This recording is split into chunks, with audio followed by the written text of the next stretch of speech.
MAXX CROSBY is a likable person, very liked by the Raider fans. This was the one superstar they had that everybody cheers for. Everybody in the league, everybody in the world knows who MAXX CROSBY is. The tattoo assassin who goes out there and tries to rip your head off. Has a great style when it comes to fashion. As we all know, certain players have said this guy is one of the best dressers in all of the NFL. But this is also a guy that has his opinion. And even though he's a very likable person, he's not in control of the Raiders organization. Tom Brady is, and so is Davis. And Tom Brady is making the decisions. Say whatever you want. The NFL has created this big problem. The NFL gave the likes of Tom Brady an option to be an owner of the Raiders, 10% owner of the Raiders, and has given Davis an opportunity to give him control, Tom Brady control, with this organization. It doesn't matter if the Raiders have a GM because guess what? Tom Brady is the GM. He's the GM. He's the highest paid analyst right now in the NFL, making about $40 million as a broadcaster for Fox. Who's better than Tom Brady? Nobody. Tom Brady is liked by everybody and shamed by nobody. But Crosby did not receive Tom Brady as a liking for the Raiders organization. As a matter of fact, MAXX CROSBY couldn't stand Tom Brady. Doesn't like the fact that Tom Brady is running an organization that has been run to the ground too many times by GMs, coaches, and ownership. And the fact here is the Raiders are trying to recreate the wheel. They think they could go into this year's draft with all these draft picks and find a pass rusher as good as Crosby. Let's be honest. John Gruden is the one that drafted this kid. He's the one who found Crosby in the later rounds. Crosby, what was he, a fifth-round draft pick? Yeah, out of Eastern Michigan. Nobody knew who MAXX CROSBY was. Nobody. But the development of MAXX CROSBY came from no other than John Gruden, who's one of the more smarter evaluators when it comes to talent in NFL history. As we know about the quarterbacks and the quarterback camps that he has every single offseason, and some of the guys that he's training. One of them, who could be a top 3 pick in Reese, who is very well liked throughout the NFL and the league. Depending on where he gets drafted, he could be a very valued piece to an organization. I don't care if Diane Rossini is making her thoughts be heard or Adam Schefter. Nobody knows what's going inside the Raiders locker room but the Raiders. And obviously it's not coming from one player. It's coming from many. We've had 2 of them on our show that's from Long Island. We've had the conversation. They're not going to throw the organization under the bus. But guess what? They know where the Raiders are going at the number 1 pick. I mean, it's definitely stuck over the last couple of weeks. Actually, for the last 2 months, it's stuck. Because we know who the national champion is. We know who the Heisman Trophy winner is. And that's where they're going. That's why they lost the last 4 games. That's why they gave up. That's why they put MAXX CROSBY on the IR. That's why they put guys like Brock Bowers on the IR. Because they didn't want to listen. They didn't want to win the last couple of games of the season. Because guess what? If they won one of those games, the Jets would be drafting at 1. And guess where the Heisman Trophy in Fernando Mendoza would be going? That would be the New York Jets. If I was MAXX CROSBY, I'm not even saying goodbye to the Raiders organization. Some of his players, obviously, he's going to reach out to them and he's going to tell them that, he loves them. The Raider fans, he's a very respectful guy. He went on social media when he was traded. I don't know if everybody's checked out his social media. He gave a nice little letter out there to the Raider fans and told the Raider fans how much he loved being there and playing and being a superstar there and playing his heart out for this organization all these years. John Gruden said it best, and he said it over the weekend. This is a catastrophic move for the Raiders organization. This is going to set the Raiders back defensively for the next 5 to 10 years.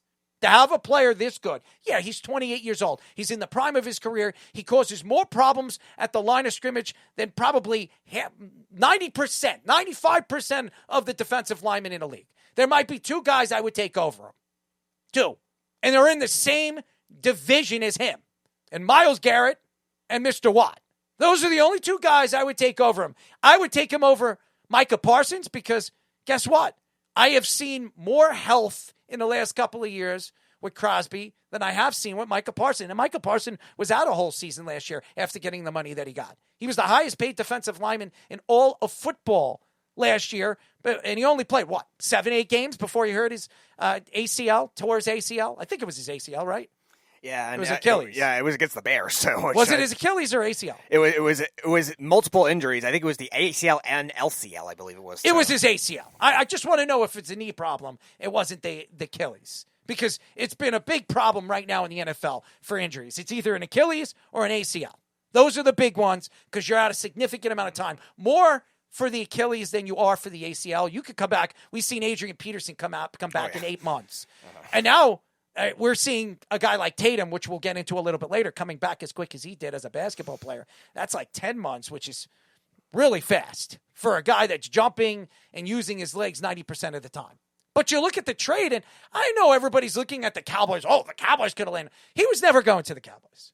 He was never going to the Jaguars. We said it. It was either the Buccaneers. The Ravens were definitely a team that prioritized the defensive line help because they haven't had a defensive lineman this good since Suggs, since the Ray Lewis time. I mean, think about it. You have a guy, and if I was John Harbaugh, I would be pissed off because he's been asking for a defensive lineman, a guy that can get at the quarterback for years, and they never could. For some reason, the Ravens didn't want to go after one or didn't want to spend the money or didn't want to trade away any pieces to get a guy this good. This is the same thing on my story on a Worldwide Sports Radio Network on why I attacked. I had my MAXX CROSBY story that I posted, I think, on Friday after this trade happened. And I said that the Giants did the same thing to Tom Coughlin. Ran Tom Coughlin out. Tom Coughlin, for 2 years, asked the Giants, get me some defensive line help. I'll win you another Super Bowl. Eventually, the Odell Beckham style, saga, whatever happened with him and Odell Beckham, pushed a guy like Tom Coughlin out, and it hasn't been as good for the New York Giants since then. The Giants have been a bad-run organization since Tom Coughlin parted ways with them, and that's almost 14 years of football, 13 years. It's been bad. We know Tom Coughlin. I've interviewed Tom Coughlin twice. He doesn't want to throw the Giants under the bus. And I'm going to tell you this right now. I'm sure MAXX CROSBY, as much as he can't stand Tom Brady or Davis or the Davis family or the Raiders organization, I don't think MAXX CROSBY is going to go out of his way to throw this organization under the bus because I believe MAXX CROSBY is a professional. But this is a horrible story because you have this guy who's as good as anybody at his position in the league. Anybody. You don't get rid of players like this. You don't. These guys are untouchable. A pass rusher this dominant, a top 5 pass rusher, these guys don't grow on trees. He looks like a tree, but he doesn't grow like one. This is horrible. This is horrible for Raider Nation. Raider Nation's not happy about this. I'm sure of it. They're not happy about this. And you're going into a season where there's a lot of questions on the defensive side of the ball. You're going to trust on young defensive linemen that you could draft? If somehow you move up and you get maybe a Reuben Bain or any of these guys, whoever it is, maybe you get 2 of them. None of them are going to be MAXX CROSBY. None of them. It's like the Cowboys trading away Micah Parsons. Losing Micah Parsons hurt their pass rush significantly. Now, they did add Quentin Williams at the trade deadline. They added pieces. Their defensive line is semi-good, but not anywhere close to as good as it was when Micah Parsons there. When you got a game-changing player of that magnitude, you don't just say, sayonara, we don't need you. We're going to trade you for 2 first-round draft picks because it's a crapshoot. You don't know what that guy's going to be or those guys are going to be in the future. You can only hope that these guys are going to transform into a MAXX CROSBY type of player or an Anderson type of player. Anderson was a number 1 pick or a number 2 pick in the draft. Those guys don't grow on trees. When you get a guy like Crosby in the 5th round and somehow he turns into a star, very, I guess, Seattle-like, you don't let those guys go. And this guy, the same thing that's happened with the New York Jets. When you're a bad organization, these players don't want to be there anymore. They don't want to lose anymore. Crosby's best time and best time for his career right now is now. He's in the prime of his career. He could dominate right now. He could completely change a game. One player could change a game like Crosby. They don't have players like that over there in Raider Nation. They don't. I'm sorry. Raider fans, you should not be excited. I don't care how much draft stock. I don't care if you have Fernando Mendoza or not. Fernando Mendoza is not going to be happy. To lose a leader like MAXX CROSBY, that highly profiled player of that magnitude. Davante Adams came out on social media and was shocked. Davante Adams was let go, traded away by the Raiders for practically nothing to the New York Jets. Davante Adams was one game away from going to a Super Bowl last year with the Rams. He never even got close to making the playoffs, I don't believe, with that Raider team. The problem here is yes, players have their own outlook and thought to where the organization is going. But when you have a player this highly profiled, you don't just push him out. You try to figure out what is wrong. You get Tom Brady in a room. That's what I would have done if I was Davis. I get Tom Brady, Guerrero, and my guy, MAXX CROSBY, in a room. And I tell Tom Brady, listen, this is my guy. This is my franchise player. I want him to be here for life. What do I have to do to get you guys to see eye to eye? Before I made the move in trading or deciding to part ways with Pete Carroll, I'm going to my best player. I'm going to Crosby and saying, do you think Pete Carroll's the guy that's going to take us to the promised land? Max will be honest. You're bringing in an offensive coordinator, a new offensive coordinator to another organization that has had many of those guys. Do we want to go back on some of the coaches they've had? Practically all new guys besides Pete Carroll. Think about it. Antonio Pierce, new coach, didn't work out. John Gruden was the only one. Him and I would say Josh McDaniel. I wouldn't even say that. Yeah, I was going to say, he has negative experience. No, he has no experience because it didn't work out with the Broncos. What did he have, 2 years over there? Yeah, that one playoff year where Tim Tebow saved him. I wouldn't even say McDaniel has any experience because the guy is an idiot. He's not a good coach. He's an offensive coordinator. And I'm not saying their young coach that they brought in from Seattle is going to be a bad choice. But the bets have showed you that they don't work out over there in Raiderville. It doesn't work. And they'll lose a 5-time Pro Bowler at this high rate and a guy that is very likable. If I was a Raider fan, I would just completely I'm not watching football this year. I can't sit and watch this team completely humiliate themselves. As I believe now going into a season where you're going to have a bunch of rookies on the defensive side of the ball. Yeah, you could bring in free agents. Nobody as good as a guy like Crosby. You're going to bring in a veteran guy? You're going to bring in a Hendrickson? Did he get signed yet? No. Maybe you're bringing in a Hendrickson? He's a good player. He's not MAXX CROSBY. I mean, this is a complete turnoff. For Raider fans, I apologize.